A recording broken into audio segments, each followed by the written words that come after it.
Hello, कैसे हैं आप लोग? उम्मीद करते हैं कि अच्छा होंगे और आपकी तैयारी सही ढंग से चल रही होगी।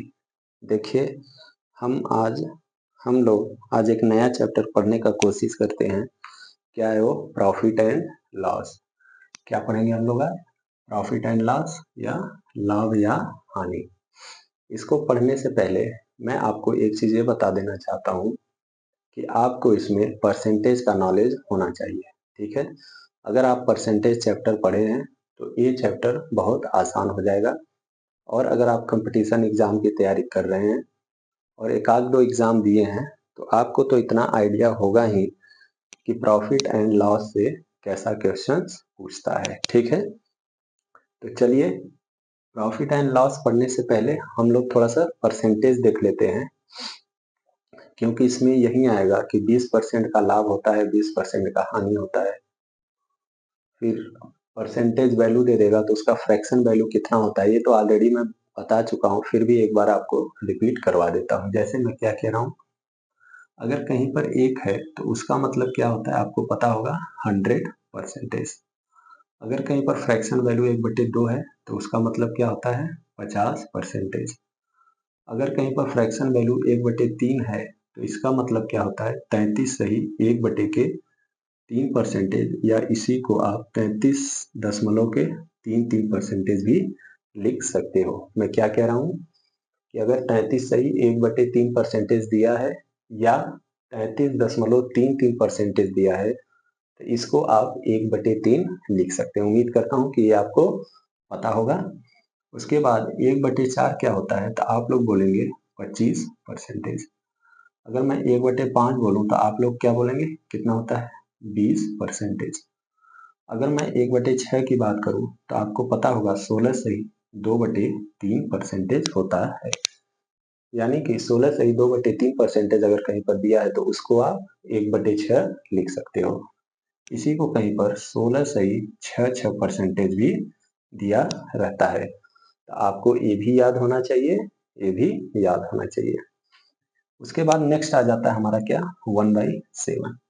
1/7 कितना होता है तो आप लोग को मालूम होना चाहिए, 14 सही 2/7%, या 14 सही 14.28% भी होता है।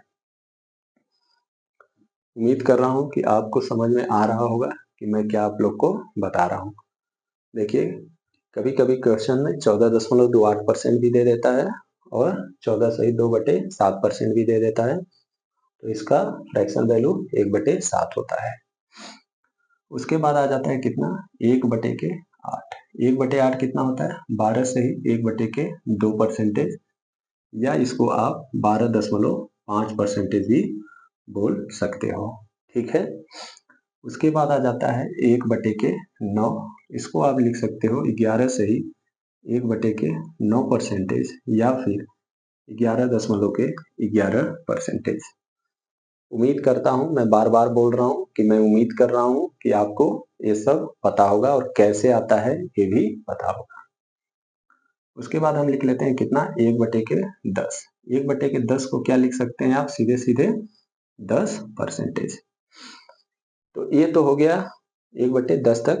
लेकिन क्या यही इतने ही आएंगे क्या, इससे अलग नहीं आ सकते हैं क्या? जैसे मान लीजिए रैंडम मैं बोल देता हूं, आ गया 140%।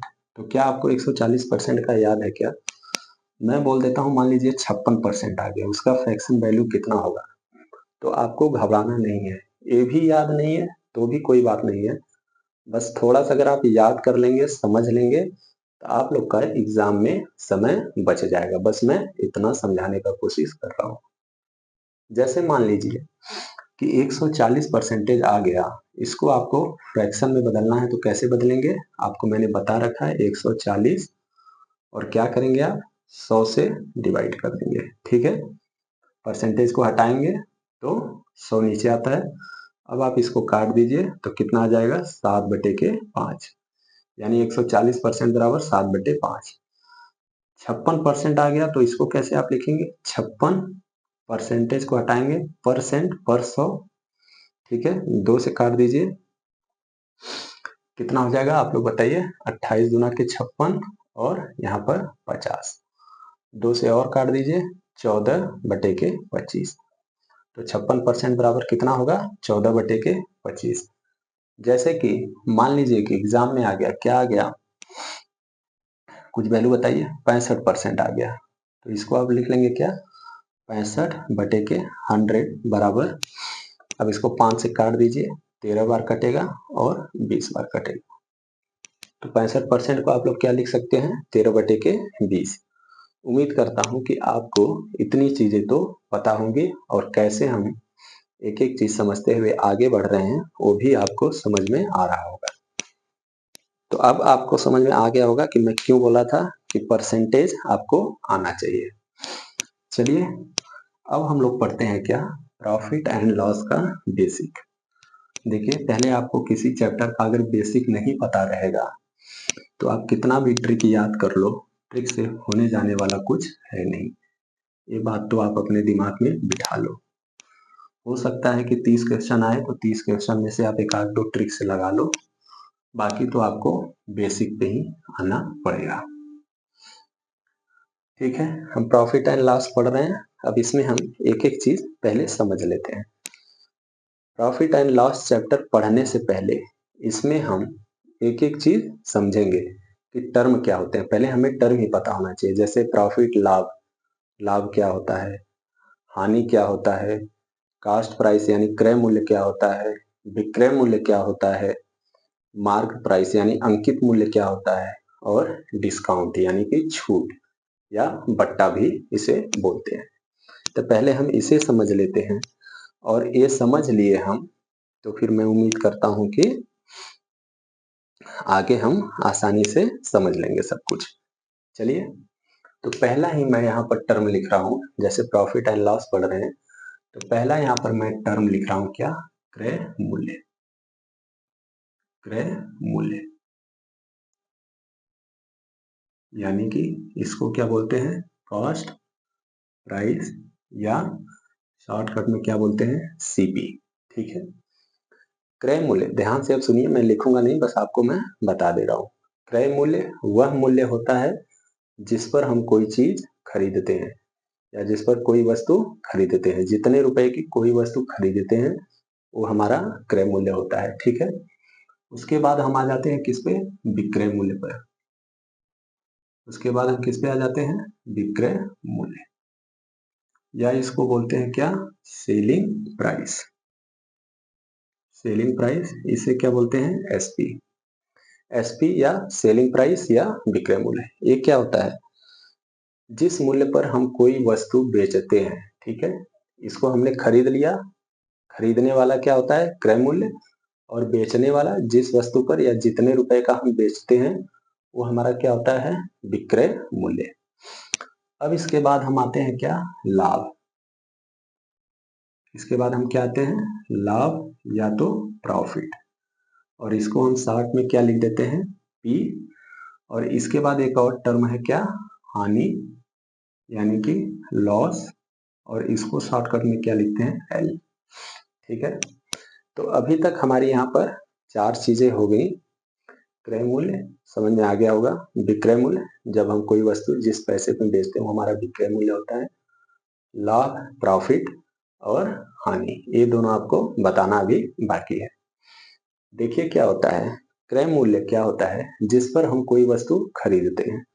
अब आप यहां से समझना स्टार्ट करिए। जैसे मान लीजिए कि आपने एक पेन खरीदा, कॉस्ट प्राइस पेन खरीदा। ठीक है, आपने एक पेन खरीदा और पेन का मूल्य आपने कितना रखा, मान लीजिए कि 20 रुपए आपने पेन खरीदा और उस पेन का मूल्य कितना है, 20 रुपए। आप वो पेन अपनी जेब में डाल के, जैसा कि फैशन है, पॉकेट में रख के आप घूम रहे हैं और किसी को पसंद आ गया राह चलते हुए, क्यों, वो आपसे पूछा आपका पेन कितना है, बहुत ही अच्छा लग रहा है, और जैसे ही वो ये बोलेगा आप उसे तुरंत झूठ बोल देंगे कि कितने का है, 25 रुपए में। ठीक है, एसपी सॉरी, कितने में खरीदा मैंने, 25 रुपए, जबकि आपने खरीदा कितने हैं, 20 रुपए में, और किसी को आप बेच रहे हैं, उसको अच्छा लग गया तो आप हमेशा बढ़ा के देंगे। ठीक है, कोई अनजान आदमी है तो उसको आप ज्यादा में ही देंगे, ऐसा हमारा मेंटेलिटी होता है। तो मान लीजिए कि उसको हम दे दिए कितने में, 25 रुपए में। समझे क्या? पेन खरीदा आपने 20 रुपए में और उसको बेच कितने में दिया, 25 रुपए में। तो अगर मैं आपसे यहाँ पर पूछूं कि आपको कितने रुपए का प्रॉफिट हुआ, प्रॉफिट छोड़िए अभी, मैं आपसे पूछूं कि आपके पास कितना रुपया एक्स्ट्रा आ गया, ठीक है, आपके पास कितना रुपया एक्स्ट्रा आ गया, तो आप क्या बताएंगे? 20 रुपया तो हमारे जेब से गए थे, 25 रुपया हमारे पास आ गए, यानी 5 रुपए हमारे पास एक्स्ट्रा आ गए। ये जो 5 रुपए एक्स्ट्रा रुपए आए ना आपके पास, वही होता है प्रॉफिट, यानी वही होता है लाभ, यानी आप मुनाफा कमा लिए। कितने रुपए का? 5 रुपए का। तो लाभ क्या होता है? और ये 5 रुपए आए कहाँ से? अगर 5 रुपए आप देखेंगे तो इन दोनों का अंतर है 5 रुपए, ठीक है। तो प्रॉफिट क्या होता है अगर मैं आपको समझाना चाहूं तो SP minus CP, SP minus CP होता है आपका प्रॉफिट, यानी विक्रय मूल्य में से जब आप क्रय मूल्य घटाओगे तो आपको प्रॉफिट मिलेगा। और एक चीज आप ध्यान मन में या याद कर लीजिए कि जब कभी भी आपको प्रॉफिट होगा तो सेलिंग प्राइस, बेचने वाला मूल्य हमेशा ज्यादा ही होगा। अब आइए लॉस क्या होता है, हानि क्या होता है। मान लीजिए यही आप 20 रुपए का पेन खरीदे हैं, ठीक है, 20 रुपए का पेन खरीदे हैं। अब ये किसी आपको दोस्त को पसंद आ जाता है, ठीक है, इस बार तो अनजान आदमी को पसंद आया था तो आप बढ़ा के दे दिए, लेकिन आपको पता होगा दोस्त कैसे होते हैं, दोस्त दोस्त कैसे होते हैं तो आपको पता होगा, वो 1 रुपया भी नहीं देंगे। लेकिन चलिए फिर भी अगर आप इंसिस्ट करते हैं तो वो आपको 25 तो नहीं देगा, कम दे देगा। मान लीजिए वो कितना अब देता है आपको, 15 रुपए देता है। तो अब यहाँ पर क्या हुआ, सेकंड केस में ये आपका दोस्त है, फ्रेंड है, यार है आपका, तो कम पैसे देता है। कम पैसे दिया तो क्या हुआ, अब आपको यहाँ पर घाटा हो गया। कितने का घाटा हो गया? तो आपके जेब से गए थे, यानी 20 रुपया आप पेन खरीदे थे, 20 रुपए का पेन खरीदे थे, और अब आप बेच कितने रुपए का रहे हैं, 15 रुपए का। तो आपके पास कितने रुपए आए, आए कि आपके जेब से चले गए? तो आप बोलेंगे हमारे पास पहले था 20 रुपए और अभी बचे 15 रुपए, हमारे जेब से ही उल्टा 5 रुपए चले गए, तो मैं प्रॉफिट में हुआ या घाटे में हुआ? तो आप बोलेंगे घाटा हो गया।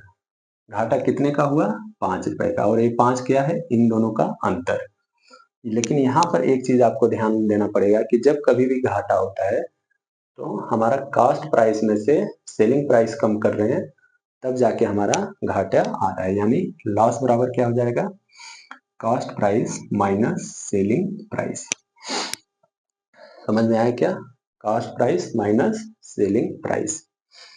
देखिए प्रॉफिट एंड लॉस में ये 4 शब्द हो गए, उम्मीद करता हूं कितना आपको पता हो गया होगा। इसके बाद एक आता है हमारा मार्क प्राइस, यानी उसको क्या बोलते हैं, अंकित मूल्य। उसको क्या बोलते हैं, अंकित मूल्य या मार्क्ड प्राइस, या फिर बोले तो एमपी। और दूसरा इसी से रिलेटेड आता है क्या, डिस्काउंट। डिस्काउंट यानी इसको क्या बोलते हैं, छूट या बट्टा, छूट या बट्टा, और इसको डी से डिनोट करते हैं, ठीक है। तो अंकित मूल्य क्या होता है, अंकित मूल्य वह मूल्य होता है जो कि जब कोई आप सामान खरीदते जाते हैं तो उस पर प्रिंटेड होता है। मार्क प्राइस, देखना ध्यान से, एमआरपी लिखा रहता है, वो होता है मार्क प्राइस, और उस पर कुछ न कुछ छूट दिया रहता है। जैसे आप कभी शॉपिंग मॉल में गए होंगे या कोई सामान खरीदने या ऐसे ही दुकान पे जाते हैं तो वो बोलता है 200 रुपए का है, लेकिन इस पे मैं आपको 20 रुपए कम करके दूंगा। तो 20 रुपए क्या होता है, डिस्काउंट। मार्क प्राइस वो होता है जो उस पे ओरिजिनल मूल्य लिखा रहता है, और डिस्काउंट क्या होता है, जो उस ओरिजिनल मूल्य पे छूट देता है, वही होता है डिस्काउंट। यानी 20% दिया तो 20% का डिस्काउंट दिया, 20 रुपए कम किया तो 20 रुपए का डिस्काउंट दिया। तो इसमें से इसको माइनस करने के बाद वो जो आपको देता है वो होता है उसका सेलिंग प्राइस। तो इसको तो मैं बाद में और अच्छे तरीके से समझाऊंगा। देखिए प्रॉफिट एंड लॉस में यही कितने टर्म हो गए, 1 2 3 4 5 6। प्रॉफिट और लॉस में यही 6 टर्म है, इस 6 टर्म के अलावा कुछ भी नहीं है। अगर आपको ये 6 समझ में आ गया तो प्रॉफिट और लॉस आपको समझने में देर नहीं लगेगा। तो चलिए अब हम एक स्टेप और आगे बढ़ते हैं, ठीक है। एक स्टेप और आगे चलते हैं। तो एक बार रिवाइज कर देता हूँ। क्रय मूल्य क्या होता है? जिस पर आप कोई चीज खरीदते हैं, खरीदने वाला मूल्य क्रय मूल्य, बेचने वाला मूल्य विक्रय मूल्य। लाभ क्या होता है? सेलिंग प्राइस में से कास्ट प्राइस जब कम करेंगे, यानी कि विक्रय मूल्य माइनस क्रय मूल्य। और लॉस क्या होता है? हानि क्या होता है? हानि होता है कि जितने रुपए का आप खरीदे हैं उससे कम में बेच रहे हैं तो आपको घाटा हो जाएगा। उम्मीद करता हूँ कि लाभ और घाटा तो आप कहीं भी रह रहे हो आपको ये समझ में आता ही होगा। तो cost price minus selling price कर देते हैं, ठीक है। यहाँ तक तो समझ में आ गया होगा। तो मैं आपको यहाँ पर क्या बताना चाह रहा हूँ कि प्रॉफिट बराबर क्या होता है? Selling price minus cost price. और लॉस बराबर क्या होता है? Cost price minus selling price. चलिए और बाकी सबको मैं हटा देता हूँ, फिर आपको आगे समझाता हूँ।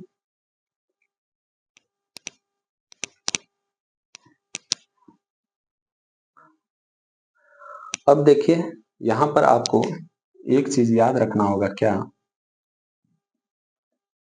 ये तो समझ गए होंगे आप कैसे मैं निकाला। अगर मान लीजिए आपको क्या पूछता है? Profit percentage. क्या पूछता है? Profit percentage. अगर कहीं आपसे पूछता है प्रॉफिट परसेंटेज, तो प्रॉफिट परसेंटेज क्या होता है? कितने का प्रॉफिट हो रहा है, यानी पी का कितने रुपए का हमें फायदा हो रहा है। तो यहाँ से पी रुपए का हो रहा है, और ठीक है, पी रुपए का हो रहा है। अब यहाँ पर एक चीज आपको ध्यान रखने की बात है, आप अपने दिमाग में बिठा लीजिए कि जब कभी भी हम प्रॉफिट और लॉस निकालते हैं, जब कभी भी हम प्रॉफिट और लॉस निकालते हैं, लाभ और हानि निकालते हैं, तो वो हमेशा क्रय मूल्य पर ही निकालते हैं। मैं क्या बोल रहा हूँ? जब कभी भी प्रॉफिट परसेंटेज, लाभ परसेंटेज या हानि परसेंटेज निकालते हैं तो वो हमेशा क्रय मूल्य पर ही निकालते हैं, ठीक है। तो प्रॉफिट परसेंटेज बराबर क्या हो जाएगा? कितने रुपए का हमें लाभ हुआ है वो अभी मैंने बोला कि क्रय मूल्य पर निकालते हैं, यानी सीपी पर, अब मल्टीप्लाइड बाई 100, ठीक है। ऐसे ही जब हमें लाभ परसेंटेज निकालना होगा तो कितने का हमें लॉस हुआ है, यानी कितने का हमें हानि हुआ है। जब हमें हानि परसेंटेज निकालना होगा तो कितने रुपए का हानि हुआ है, और हानि भी किस पे निकालते हैं? कास्ट प्राइस पे ही, और मल्टीप्लाइड बाई 100। तो देखिए छोटा छोटा आपका फॉर्मूला है जो कि आपको मालूम होना चाहिए। तो देखिए अभी तक मैंने 4 फार्मूले बता दिए। फार्मूले कुछ भी नहीं है, ये आप अगर एक बार बस बैठ के ध्यान से इन्हें देखेंगे भी और समझेंगे, समझने की कोशिश करेंगे, तो आपको ये ऐसे ही याद हो जाएगा। लाभ क्या होता है? विक्रय मूल्य माइनस क्रय मूल्य। हानि क्या होता है? क्रय मूल्य माइनस विक्रय मूल्य। अब क्यों ऐसे प्लस माइनस इसमें से इसको माइनस कर रहे हैं, ये आपको समझ में आ रहा होगा। अब मान लीजिए आपको लाभ परसेंटेज निकालना है, तो लाभ परसेंटेज बराबर लाभ कितने का हुआ है डिवाइडेड बाई किससे निकालते हैं? हमेशा क्रय मूल्य से। क्यों निकालते हैं अभी मैं आपको ये बता देता हूँ। वैसे ही जब आपको हानि परसेंटेज निकालना हो तो हानि कितने रुपए का हो और किस पे हुआ है? कास्ट प्राइस पे, ठीक है। यानी लाभ और हानि परसेंटेज निकालना हो तो हमेशा आप क्रय मूल्य पर ही निकालेंगे, इस बात को आप दिमाग में बिठा लीजिए। तो एक्चुअली में हम ऐसा क्यों करते हैं? कास्ट प्राइस पे ही हम क्यों निकालते हैं? तो देखो क्या होता है ऐसा कि हमारा जो कास्ट प्राइस होता है, क्रय मूल्य जो होता है, वो हमारा बेस मूल्य होता है। यानी सारी लागत लगाने के बाद, सब कुछ कंपनी का खर्चा निकालने के बाद, लेबर खर्चा, कंपनी का खर्चा, मटेरियल का खर्चा, सब कुछ निकालने के बाद जो प्राइस फिक्स होती है वो प्राइस आती है क्या? सीपी, क्रय मूल्य की। इतने रुपए पर वस्तु बेची जाएगी, न इससे कम बेची जाएगी न इससे ज्यादा बेची जाएगी, ठीक है। तो वो हो गया हमारा बेस प्राइस होता है क्रय मूल्य। अब क्रय मूल्य हमारा आ गया, मतलब हमें पता चल गया कि ये इसको बनाने में, किसी आर्टिकल को बनाने में अगर 50 रुपए लगे हैं तो हम इसका दाम प्राइस फिक्स कर देते हैं 50 रुपए। अब वो दुकानदार के ऊपर है, वो अपने प्रॉफिट लेना चाहता है या लॉस लेना चाहता है। तो अब वो इसको या तो बढ़ा के बेचेगा या नहीं बेच रहा है तो कम करके बेचेगा, वो उस पर डिपेंड करता है। सेलिंग प्राइस को कम और ज्यादा कर सकता है कि उसकी कैसी रिक्वायरमेंट है, कैसा मार्केट कैसा है, लेकिन कास्ट प्राइस को चेंज नहीं कर सकता, ठीक है। जैसे अगर मैं बोल दूं ध्यान से समझो कि जैसे मैं बोल दूं कि आपको, मान लीजिए कि कोई एक सस्ता सा मोबाइल ले लेते हैं, मान लेते हैं कि रियलमी जो फोन है, रियलमी जो फोन है इसका कोई सा मॉडल 20,000 का आ रहा है, तो 20,000 का आ रहा है, यानी उस फोन की एक पीस बनाने की जो कीमत है वो 20,000 रुपए है। अब हो गया 20,000 रुपए फिक्स। अब अलग बात है कि कोई 100 पीस ले, 200 पीस ले, तो इस पे थोड़ा सा छूट दे दे, छूट दे के वो सेलिंग प्राइस कम पे बेचने लगे, या जैसे आप 1-2 साल यूज करके इसको कम पे बेच दो, या कभी कभी मार्केट में नहीं मिलता है तो इसी को ज्यादा करके बेचते हैं। तो इसलिए हमारा बेस प्राइस क्या है, कॉस्ट प्राइस ही है। इसीलिए जब प्रॉफिट और लॉस निकालते हैं, लाभ परसेंटेज या हानि परसेंट निकालने हैं, तो हमेशा कॉस्ट प्राइस पे ही निकालते हैं। एक तो ये हो गया। दूसरा क्या है, आप एक बार कॉस्ट प्राइस पे लाभ और हानि निकाल के देखिए, और एक बार सेलिंग प्राइस पे लाभ और हानि परसेंटेज निकाल के देखिए, तो आपको ये पता चलेगा कि जब आप, ये तो नहीं समझ में आएगा आपको, लेकिन फिर कभी ये बताएंगे। जब आप देखेंगे कि जब आप सेलिंग प्राइस पे लाभ निकाल रहे हैं तो लाभ आपका कम आ रहा है, लेकिन जब आप कास्ट प्राइस पे लाभ परसेंटेज निकालेंगे तो ज्यादा आएगा। वैसे ही जब हानि परसेंटेज निकालेंगे तो आपका क्या होगा, जब सेलिंग प्राइस पे हानि परसेंटेज निकालेंगे तो बहुत ज्यादा आएगा, और जब कास्ट प्राइस पे हानि परसेंटेज निकालेंगे तो आपका कम हानि आएगा। ठीक है, इसको आप करके देखिएगा, तब आपको समझ में आएगा। क्योंकि कोई भी हो हमेशा लाभ ही कमाना चाहता है, तो वो ये चाहता है कि हमारा लाभ जो हो मैक्सिमम से मैक्सिमम हो, और हानि जो हो वो कम से कम हो। तो जब एक कब पॉसिबल है, जब इसे आप सीपी पे निकालते हैं। ठीक है, जब आप सीपी कॉस्ट प्राइस पे निकालेंगे तो आपका प्रॉफिट परसेंटेज जो है वो मैक्सिमम होगा, और जब आप सीपी पे जब लॉस निकालेंगे तो लॉस परसेंटेज मिनिमम होगा। मेन रीजन देखो ये है। ठीक है, अगर आप प्रॉफिट परसेंटेज सेलिंग प्राइस पे निकाल दिए तो ये प्रॉफिट आपका कम हो जाएगा, और वैसे ही अगर लॉस परसेंटेज सेलिंग प्राइस पे निकाल दिए तो ये जो लॉस परसेंटेज है ये आपका बढ़ जाएगा। ठीक है, तो उम्मीद करता हूं कि इतनी चीज आपको समझ में आ गई होगी।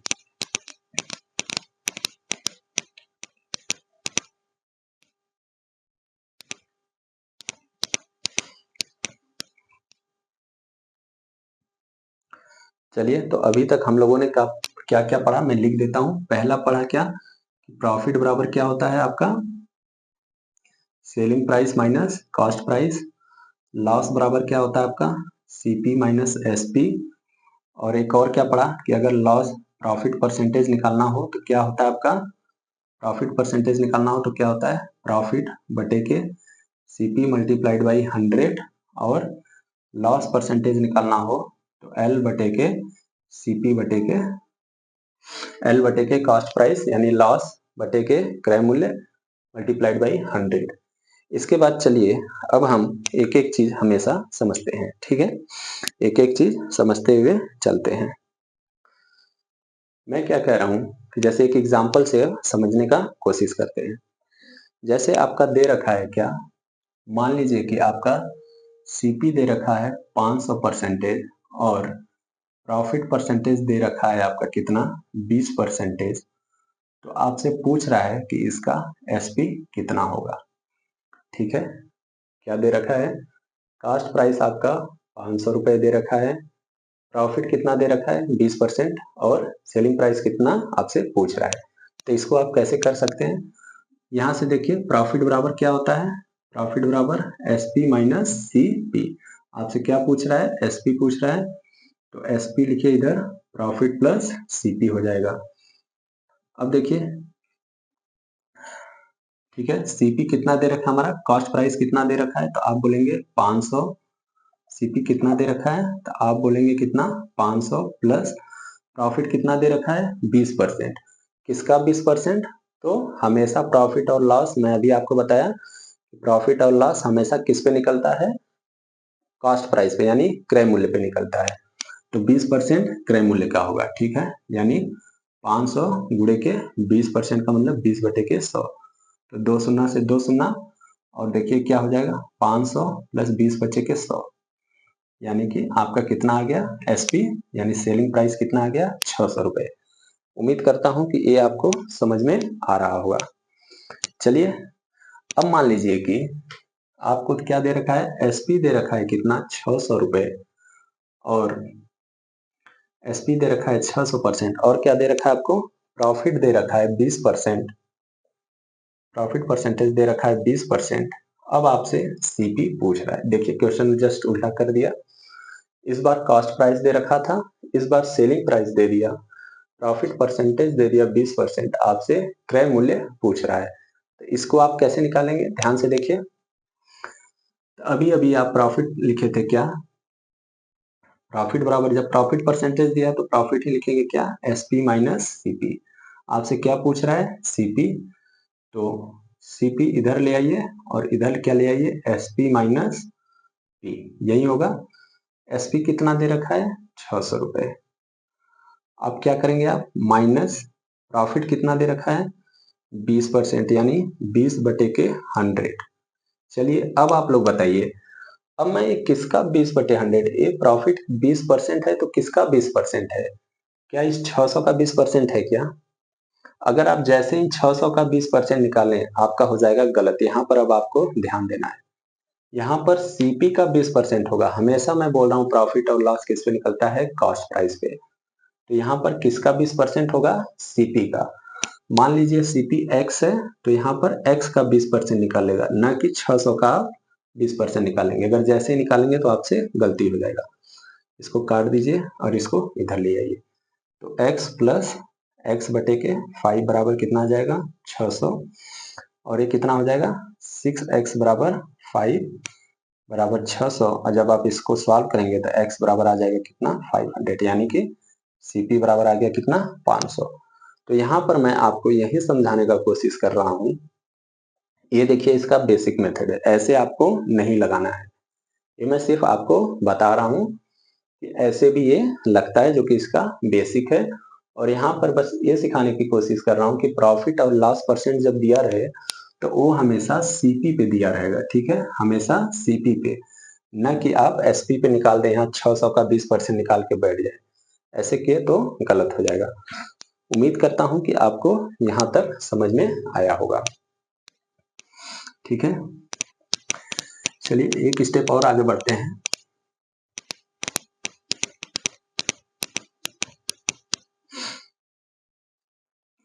क्या आप ऐसे लगाएंगे क्या, अगर क्वेश्चन में आया, एग्जाम में अगर आया, जैसा मैं क्वेश्चन दे रखा था, तो क्या आप वैसे सॉल्व करेंगे क्या? वैसे सॉल्व करने बैठे हो तो जाएगा लेकिन एग्जाम छूट जाएगा, तो ऐसे नहीं करना है। फॉर्मूला क्या होता है, आप इसी को, जैसे कि अगर हम इसी को लिखना चाहे तो इसका एक दूसरा रूप क्या होता है। अब देखिए मैं तीसरा और चौथा फार्मूला लिखने की कोशिश कर रहा हूं, कि जैसे मान लीजिए आपको दे रखा है कॉस्ट प्राइस, सेलिंग प्राइस और प्रॉफिट एंड लॉस में, प्रॉफिट एंड लॉस परसेंटेज में रिलेशन। ये वाला जो मैं फार्मूला लिखूंगा ये इसी फार्मूले से आया है। देखिए क्या होता है कि सेलिंग प्राइस बराबर क्या होता है, कॉस्ट प्राइस, ठीक है, सेलिंग प्राइस बराबर क्या होता है, cost price 100 plus minus profit and loss divided by 100, ठीक है। इस फार्मूले को आप लोग याद करिएगा। मैंने क्या लिखा, सेलिंग प्राइस बराबर क्या होता है, cost price 100 plus minus profit loss बटे के 100। और जब आपको कॉस्ट प्राइस निकालना होगा तो इसी में क्या कर दीजिए, इसका इधर मल्टीप्लाई कर दीजिए, SP multiplied by 100 divided by 100 plus minus profit and loss percentage, ठीक है, ये प्रॉफिट एंड लॉस परसेंटेज है। देखिए ये जो मैं फार्मूला लिख रखा हूं इसी से ये वाला फार्मूला आया है, बशर्ते अंतर क्या है कि यहाँ पर मैंने प्रॉफिट है तो प्रॉफिट लिख दिया है। आप इसी को क्या लिख सकते हैं, एसपी माइनस सीपी लिख सकते हैं। जैसे यहाँ एसपी माइनस सीपी लिखेंगे आपको ये वाला फार्मूला आ जाएगा, ठीक है। तो ये भी आपको पता होना चाहिए, ठीक है। अब देखिए अगर ये फार्मूला आपको पता है तो अब क्वेश्चंस कैसे लगेंगे। जैसे क्वेश्चन मैंने क्या दे रखा था कि सीपी है कितना आपका 500, ठीक है, प्रॉफिट परसेंटेज कितना है 20%। तो आपसे क्या पूछ रहा है, एसपी पूछ रहा था, यही ना, आपसे सेलिंग प्राइस पूछ रहा था। तो रख दीजिए इसमें, सेलिंग प्राइस क्या हो जाएगा आपका 500 मल्टीप्लाइड बाई प्रॉफिट कितना हो रहा है 20%। जब प्रॉफिट हो, जब लाभ हो तो प्लस लेना है और हानि हो तो माइनस लेना है। तो 100 प्लस 20 कितना हो जाएगा 120 बटे के 100। देखिए 600 आ गया ना 600। और वैसे ही दूसरा क्वेश्चन मैंने क्या दे रखा था कि अब आपका दे दिया है कितना, एसपी दे दिया है 600, प्रॉफिट कितना दे दिया है 20%। आपसे पूछ रहा है क्या, सीपी बताओ। तो सीपी इस वाले में रख दो, सीपी बराबर कितना हो जाएगा एसपी, एसपी कितना आपका 600 मल्टीप्लाइड बाई 100 बटे के 80, मल्टीप्लाइड बाई 100 बटे 80। 80 कहां से मैंने लिख दिया 100 प्लस हमारा क्या हो रहा है प्रॉफिट हो रहा है, तो प्रॉफिट हो रहा है तो यहाँ पर 120 होगा। 100 में 20 जोड़ेंगे तो 120, एक शून्य से एक शून्य, 12 पचे के 60 50, तो सीपी कितना आ जाएगा 500। तो आपको ये फार्मूला भी याद होना चाहिए। देखिए फार्मूला बहुत इजी है, सेलिंग प्राइस बराबर cost price 100 plus minus profit loss बटे 100, और कॉस्ट प्राइस बराबर SP multiplied by 100, 100 plus minus profit and loss. ये फार्मूला याद रहेगा तो आप जो सोच रहे हैं कि मैं फ्रैक्शन मेथड से जल्दी कर लूंगा, उससे जल्दी तो फ्रैक्शन मेथड में टाइम लगेगा, लेकिन इसमें टाइम नहीं लगेगा। नहीं, क्वेश्चन आप करके देखिएगा। उम्मीद करता हूं कि आपको ये भी समझ में आ गया होगा।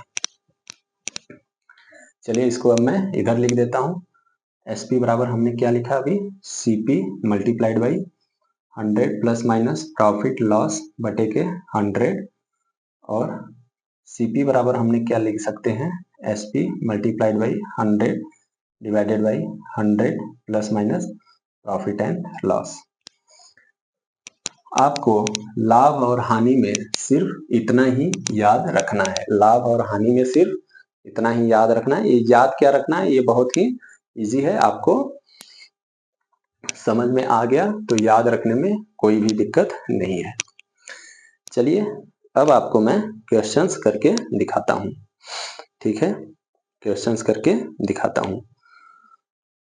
तो एक क्वेश्चंस ले लेते हैं। क्या क्वेश्चन लेते हैं, जैसे यही वाला एक ही क्वेश्चन करते हैं। क्या, मान लीजिए हमारा क्या था क्वेश्चन, क्या था, कॉस्ट प्राइस था कितना 500 रुपए, और प्रॉफिट परसेंटेज कितना था 20%, और आपसे क्या पूछ रहा था, सेलिंग प्राइस पूछ रहा था।